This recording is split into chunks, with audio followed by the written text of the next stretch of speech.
No matter what it is you're running, a podcast or a business, it takes lots and lots of work. This episode of Podcastification, I'm talking with Danny Sunshine Bauer.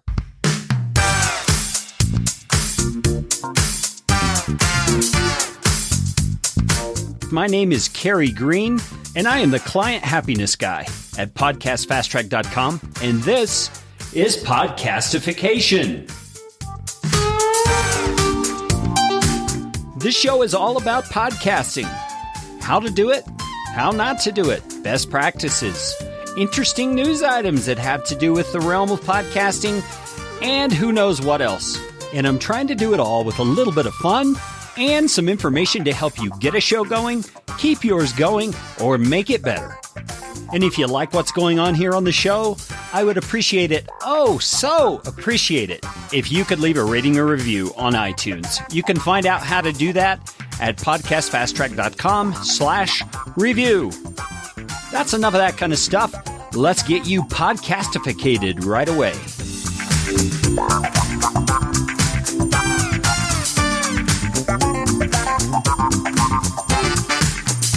Danny Bauer is an educator. He's served as a teacher, as a vice principal, and as a principal, and that is the main area where his niche for podcasting has been. But he has had some amazing success in terms of downloads, in terms of the kind of response he's gotten, and you'll hear him explain in this episode some of those things and how they came about. But what I want you to pay attention especially to is Danny's focus on generosity. Man, he's got some great lessons. He's got some great best practices that we all can learn from. So let's move on and let's listen to this conversation.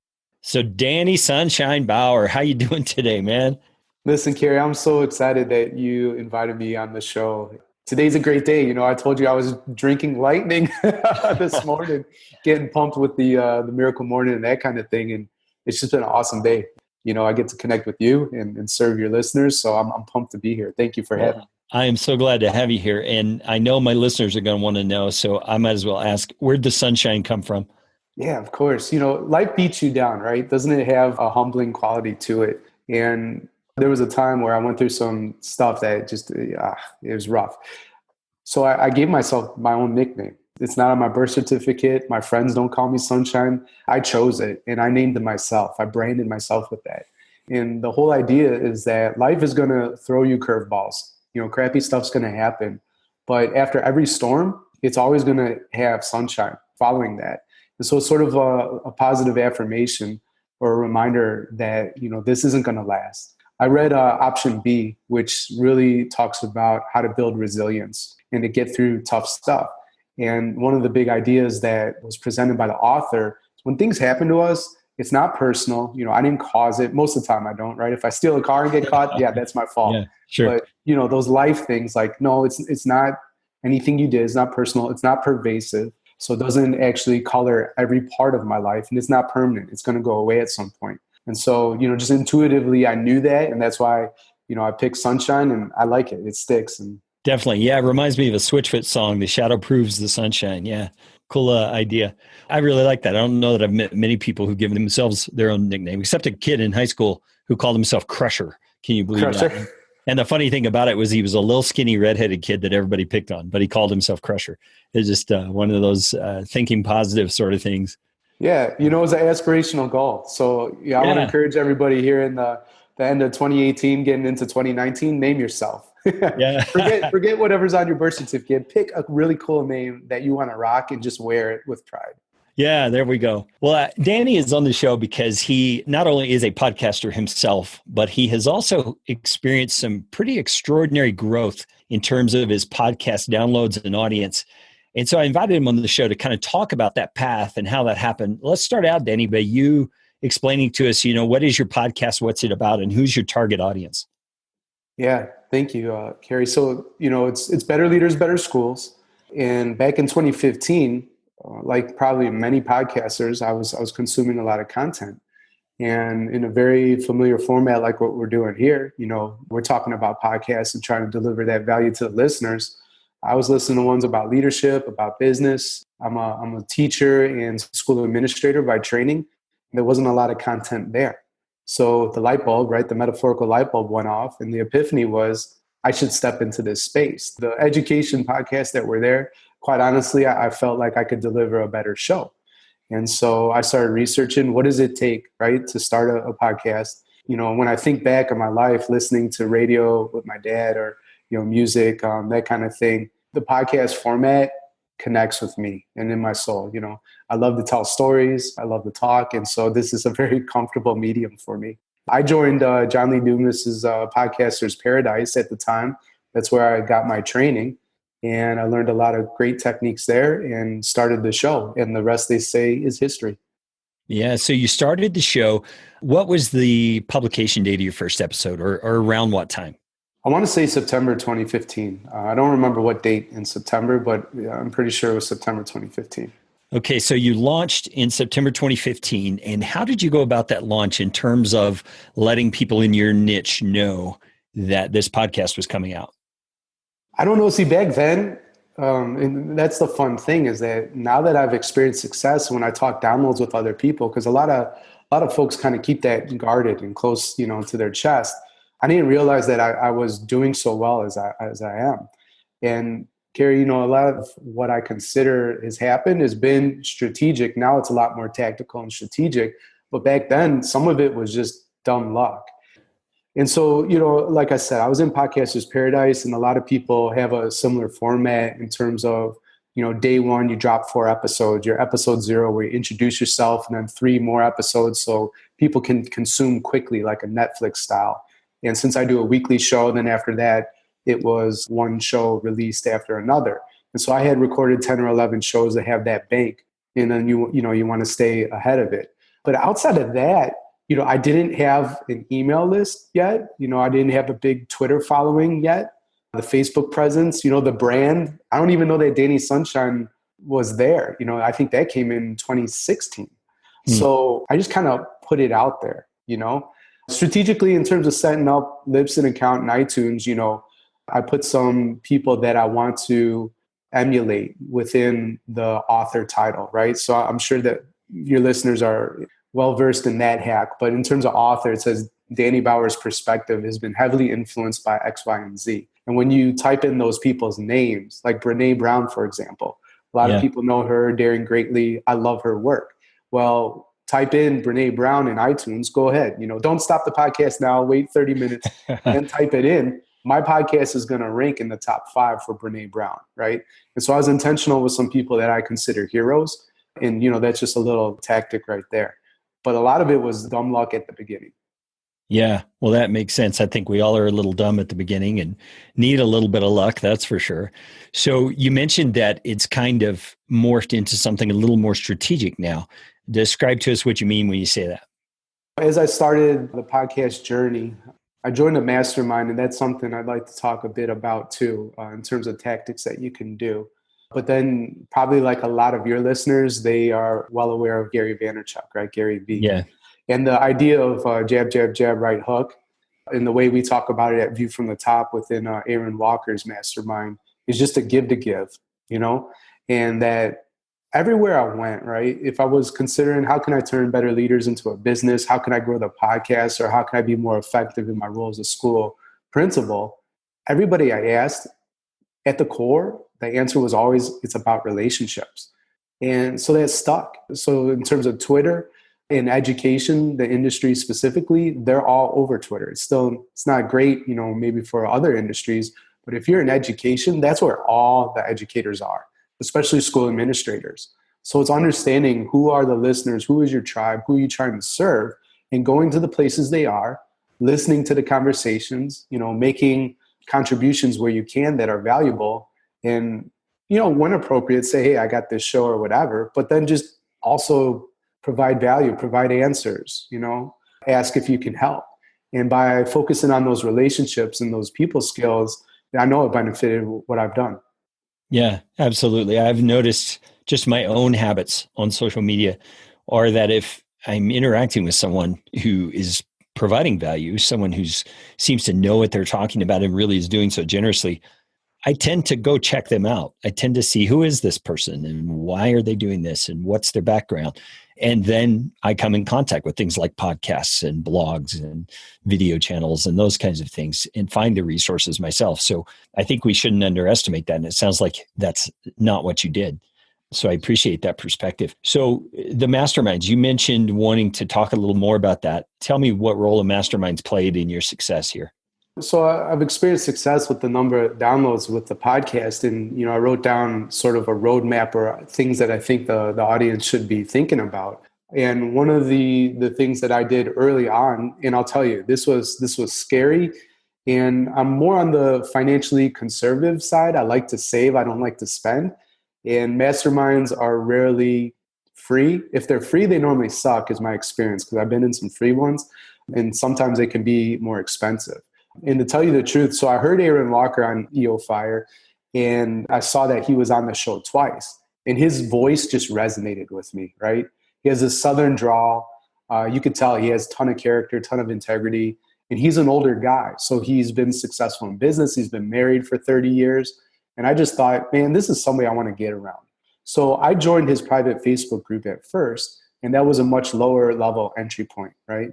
But eventually, Aaron's very persistent. He said, Sunshine, I want you to join the mastermind. And he gave me all the details about it.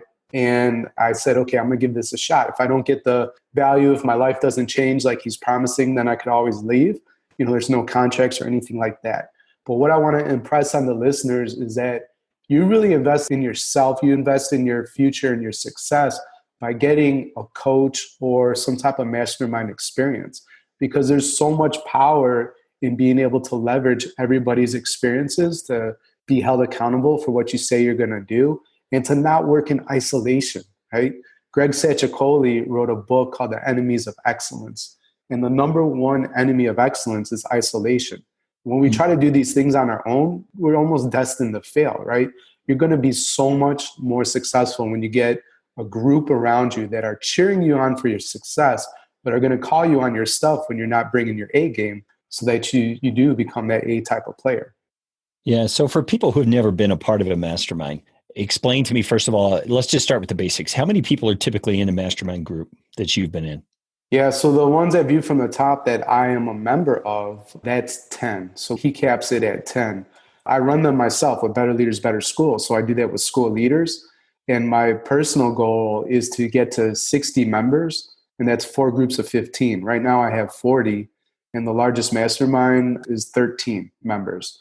So you want to have not too many people so that folks don't hog the conversation. Hopefully they have self-awareness, and hopefully you have criteria. This started to get off on a tangent, but you need to bring the right people to the group. And so if you're looking at a mastermind, ask to call some of the members, that kind of thing too, to make sure that you're a right fit for whatever group, you're trying to plug into. But yeah, it wants to be a size where you're going to get enough value and enough push and challenge and ideas from other members, but not too large where you're almost lost within it. Yeah. So how do that many people have the opportunity to share, clearly and comprehensively what they're dealing with, say in their business in this example, so that others can give them feedback and help them think it through? Because I can imagine 15 people, how long does that take every person to actually share and then receive feedback? Right. And that's the thing. So we rotate it. Everybody doesn't get that one-on-one focus every single week. And so, for example, with the masterminds I run for school leaders, and if anybody ever wanted to steal a toolkit for free, I have that available too. So you could create your own mastermind.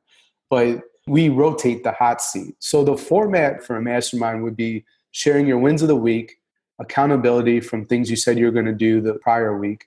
You might be doing some type of short book study, so having 2 or 3 questions around that. So for example, we're reading The Power of Moments in the one I lead. In the View from the Top one, we're reading Profit First. So there's different focus, in each of those masterminds. But then the majority of the time is spent on something called the hot seat.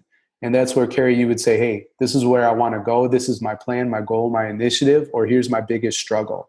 And so that's when you have one-on-one time. And for me, that's 1 person per week. And in Aaron's, it's 2 people per week. And so you're either going to get 30 minutes or 20 minutes.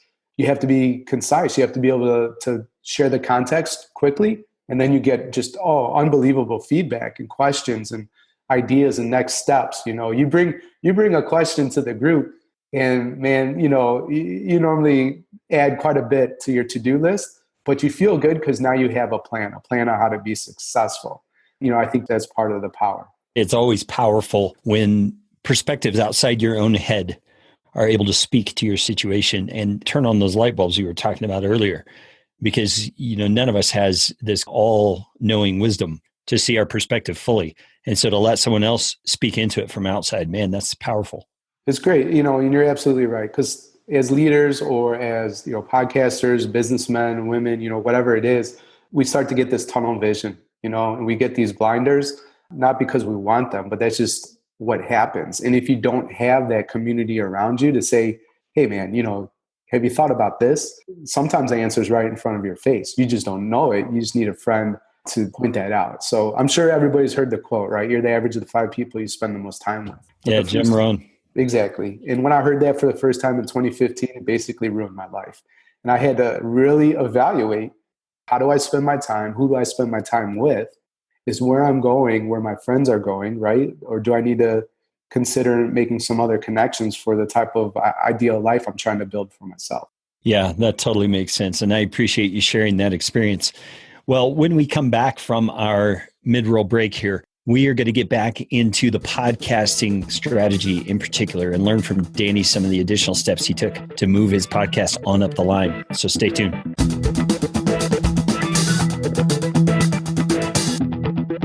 Well, when Danny and I were talking there about this whole tension between, seeing the things that you need to see in order to move your business or your podcast or whatever forward, that blind spot thing we're talking about is huge, because it's unavoidable as human beings for us to get out of our own head and see something with an objective perspective. It's just not possible. And so I think it is vitally important to find masterminds, to find coaching groups, to find some sort of help, which I honestly am about to do with my business, Podcast Fast Track. We've just got to get some new eyes, some fresh eyes, and perhaps some more experienced eyes on what we're doing so that we can move things forward a little more rapidly and a little more beneficially for the team.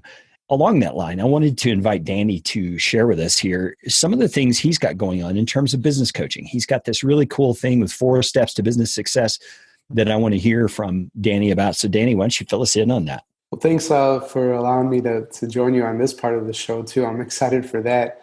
But essentially, as business owners, as you mentioned, Carrie, you need other outside perspectives. And a lot of times too, you just need a plan. You need a system that you can implement for, like you said, people that have done it before you and people that have experienced success. So really the mission of the 4 Steps to Business Freedom program that I provide and that type of coaching, we liberate small business owners from the chaos of operating within their business. You hear a lot of times that you should be working on your business, right? Moving it forward and implementing the vision and the strategy as opposed to working in your business.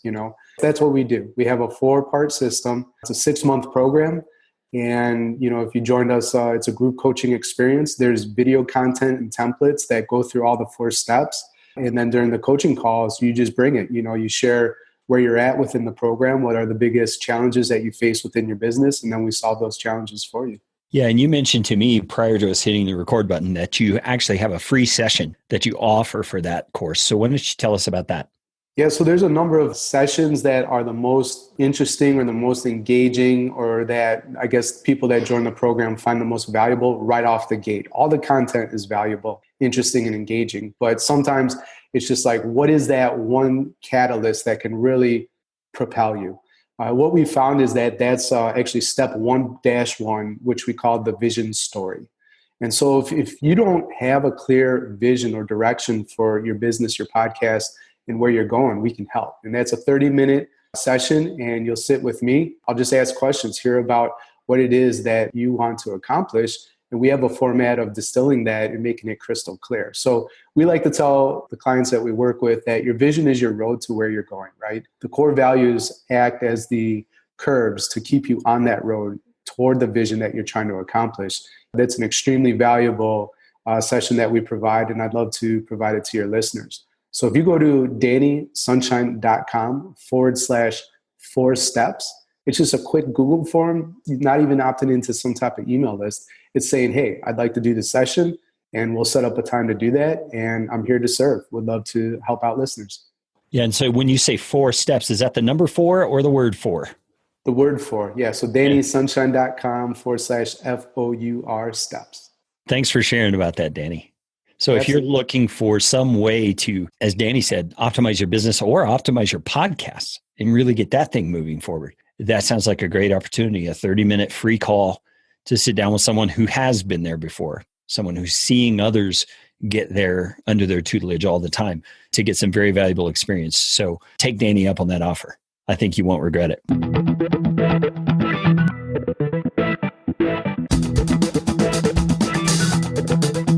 Okay, we are back from the break, and Danny and I are going to launch into some of the practical, in the weeds kind of things that you can do to help your podcast gain some traction in terms of audience, in terms of finding listeners, getting listeners, retaining listeners. How do you go about that? So Danny, give us some of your key strategy pieces. You already mentioned the author title tag thing. Give us some other ideas of what podcasters can do to, first of all, find an audience. Let's start there. Yeah, in terms of finding an audience, it's thinking about like, what problem can I solve, right? And so I think you have to find something that you're actually interested in, that there's a real need in terms of that issue, and then providing the solution through your podcast, whether that's you as the expert just sharing as the host one-on-one, or if you're going to interview and bring people on and learn from them as well. So it's identifying like what's a real need. And I agree, with some folks that say even if the market is swamped, that's just validation that idea is needed. Another part of the tactics is just to be yourself, be authentic, right? What I found with the business coaching, for example, I'm me. I have a certain type of style, but there's some other guys that do the same exact coaching that they wear a suit. They're more buttoned up, they're a little more stiff, and that's going to resonate with somebody. And who I connect with is a different kind of person. You have to be okay with that. And when you try to be some other type of podcaster or create a show that's not in your authentic voice, it's going to repel people. It's not going to attract them to you. One of the biggest compliments that I get from listeners is that they could just tell that I'm passionate about what I do and what I talk about. And so they want to hear what's next, right? They're drawn into the conversation. So that's a huge thing. Just show up and be yourself. Be yourself, be your best, give it your 100%, all these things that we know, but you fight the imposter syndrome, and that's the thing is that you can play small, but you're never going to get those big dreams if you do. That's a couple of things there. It's not necessarily rocket science. What's worked with me, being consistent. I've never missed a release date in almost 3 years of podcasting, which is not that long, but a lot longer than many. And so every Wednesday I release a show and have a lot of bonus content. So consistency, authenticity, make sure that you offer that type of value. We talked about investing in yourself in terms of coaching and mastermind, but invest in yourself in terms of going to different conferences, right? Make sure that you invest in yourself, listening to other podcasts and stealing ideas, research and development, or AKA, rip off and duplicate. Like, here's the thing is that not everybody's going to hear my show. Not everybody's going to hear Carrie's show. That's okay. If there's some value there, another acronym is ILT, invest, learn, teach. And because you have a certain type of voice that is the authentic you, people are going to resonate with that message. So go out there, be a learner, package it for the people you want to serve, and start teaching. People will start to resonate with that if you stick with it long enough. If you're consistent, you bring the value, and you're authentic.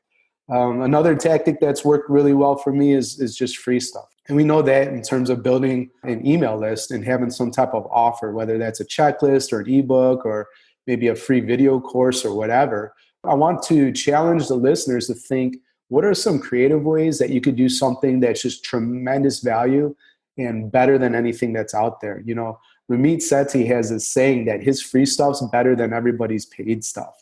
I don't know if you've ever heard that before, Carrie, but that is a challenge to me, right? Oh, yeah. I find that so inspirational.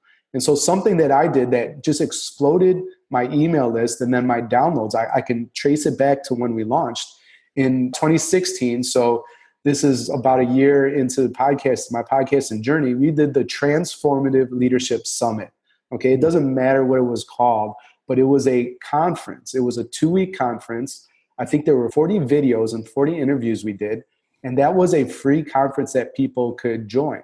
Now, of course, there was a upsell that people could purchase all the videos, replay them, own that content if they chose. But the thing is at first it was just giving. You could do it for free.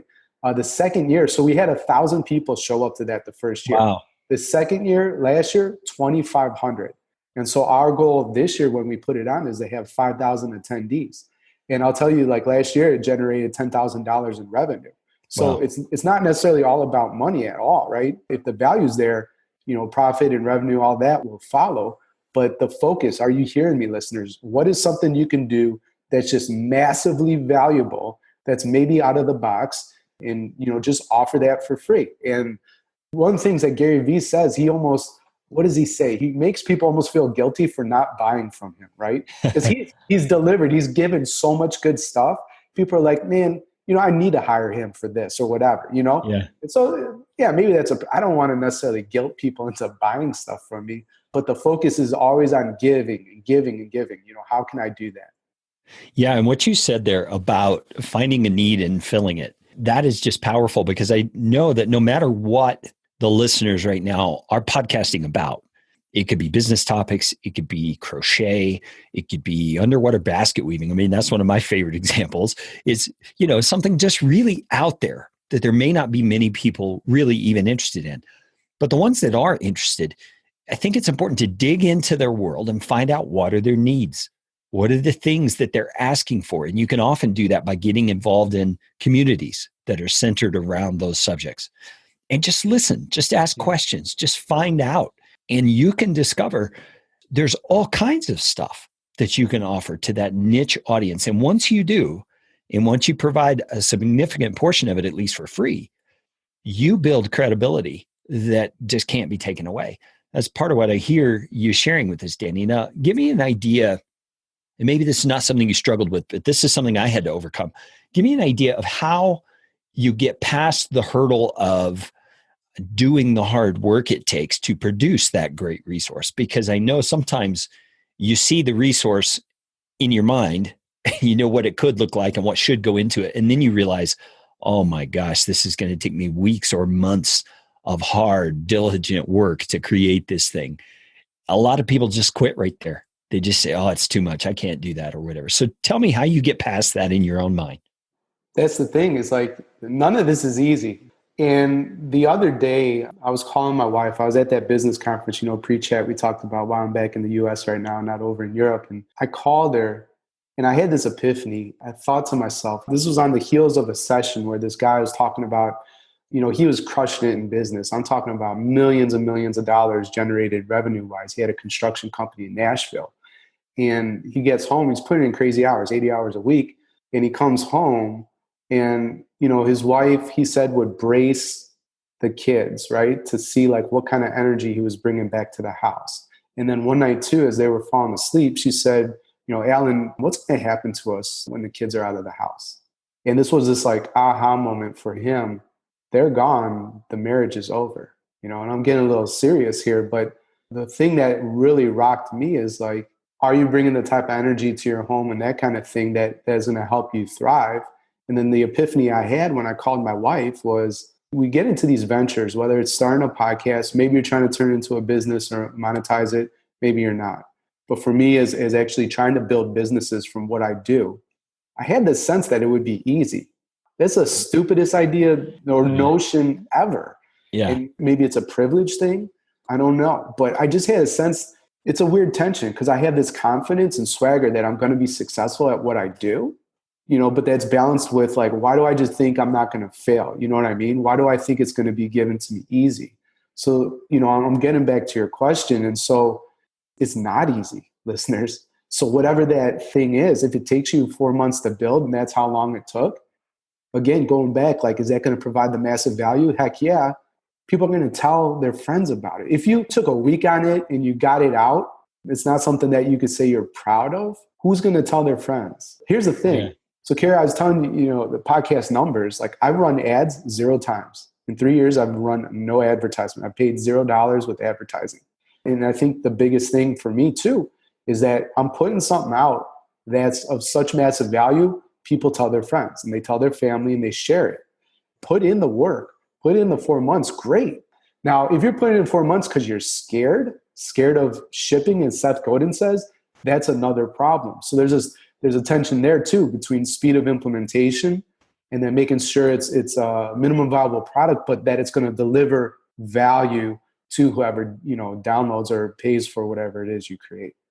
That is a great word. I so appreciate that. It is one of those things that I think I've had to just determine in my heart. I'm never going to let a fear of hard work or a tendency toward laziness keep me back from attempting something. And, I think another one of those voices that comes into our heads, which I'd love for you to speak about, is believing that this thing I've had the idea about is actually going to produce return.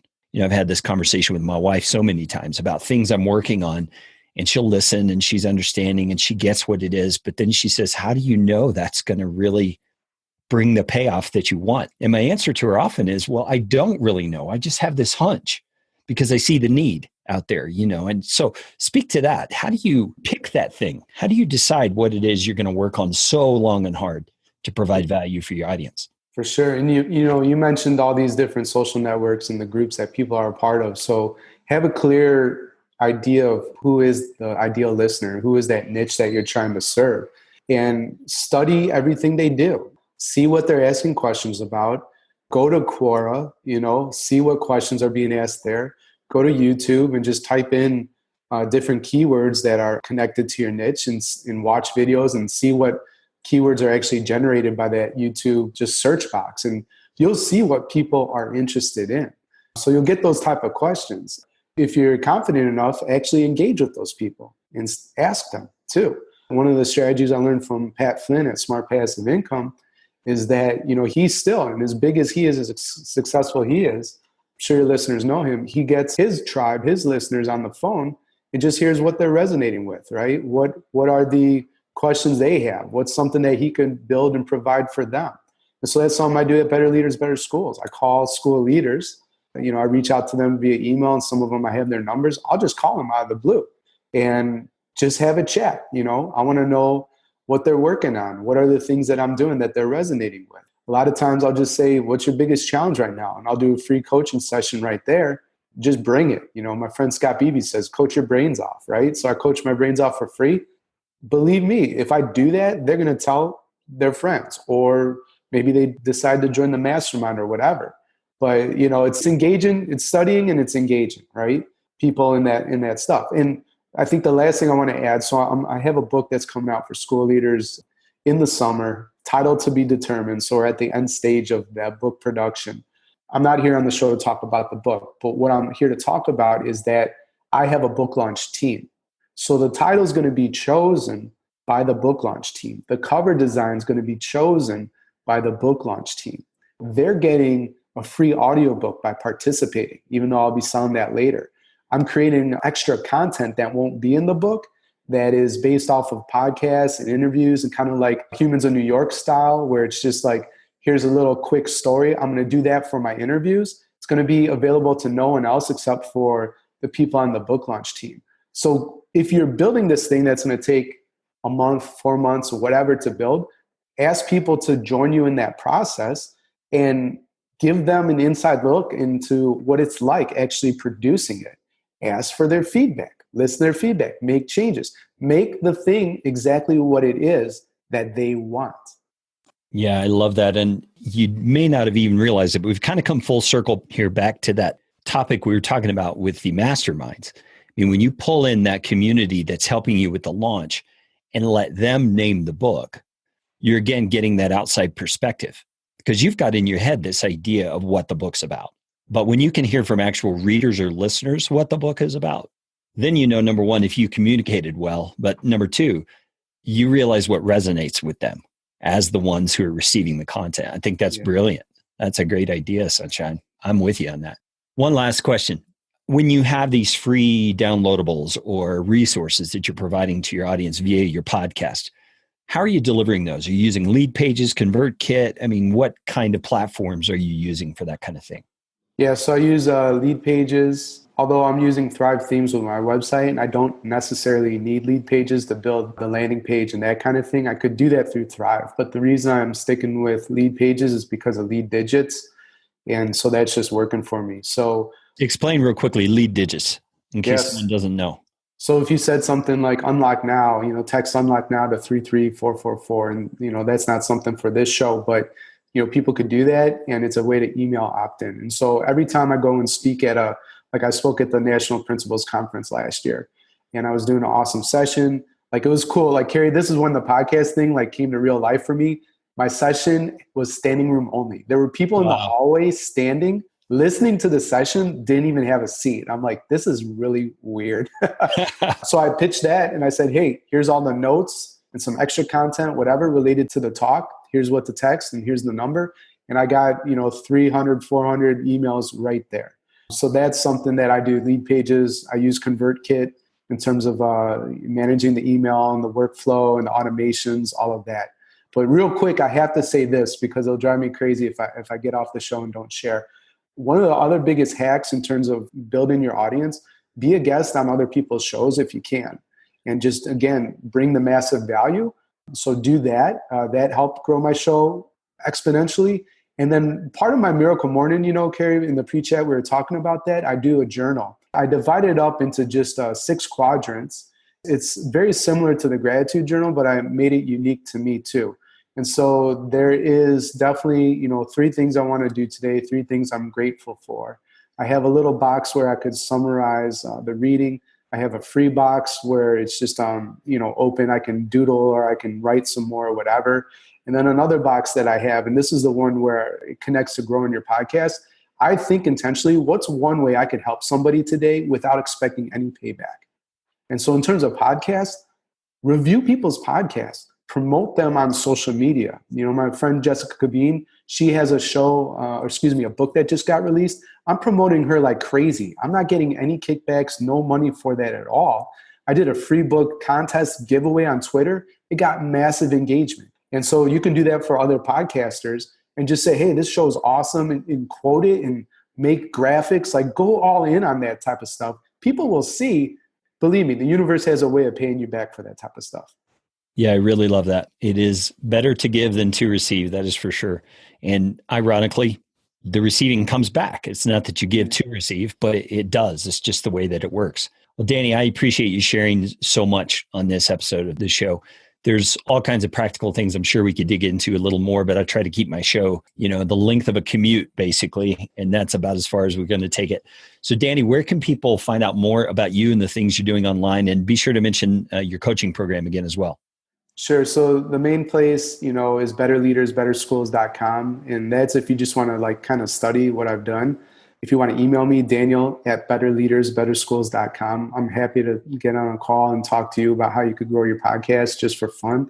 All over social media, I'm at Alien Earbud. So I was a former English teacher. I love anagrams. And so if you take the words Daniel Bauer, the letters from Daniel Bauer, mix them up, you can get Alien Earbud. And so I just think that's a funny visual and a funny story. Yeah. So that's me on social media. And then if I could help you with the business coaching and really take your business or your podcast to the next level, that's DannySunshine.com/4 steps. Thanks so much, Danny. Look forward to seeing you in person someday.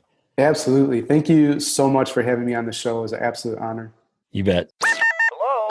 Well, Danny really brought the goods, didn't he? I'm telling you, you talk about generous. After the call, Danny actually shared some things with me from his business coaching and things that were very beneficial. So I want you to know he is the real deal. Now, there's a couple of things we talked about that I want to highlight in terms of things I think you really need to know. Number one, that whole thing about working hard and hard work being a part of the equation is something I've been beating a drum about for a long time. If you've listened to the show for any length of time, you know I'm all about that. This is not a build it and they will come thing. This is a thing you really have to work at. Now, the other thing I wanted to highlight was something Danny mentioned as a strategy that I've discovered is a little bit dicey and a little bit risky. Let me explain to you what it is.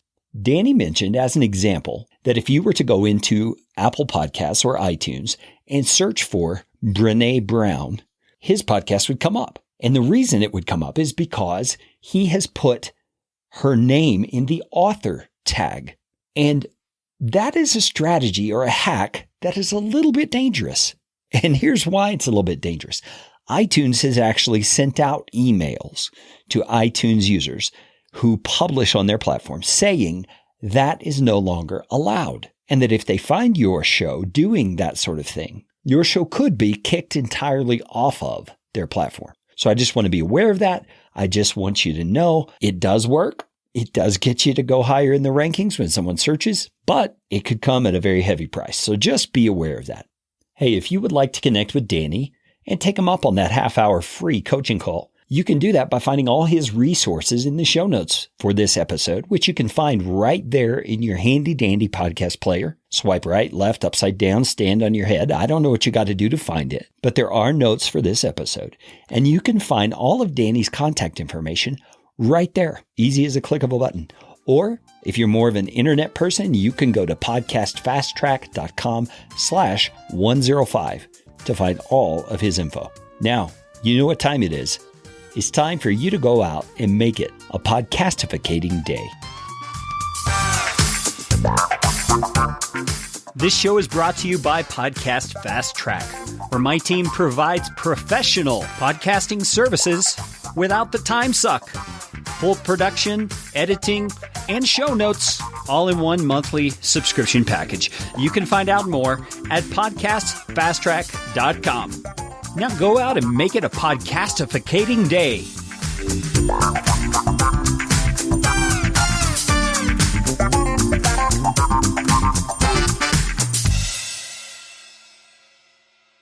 Audio editing and show notes by podcastfasttrack.com. Get 15% off your first month by mentioning this show.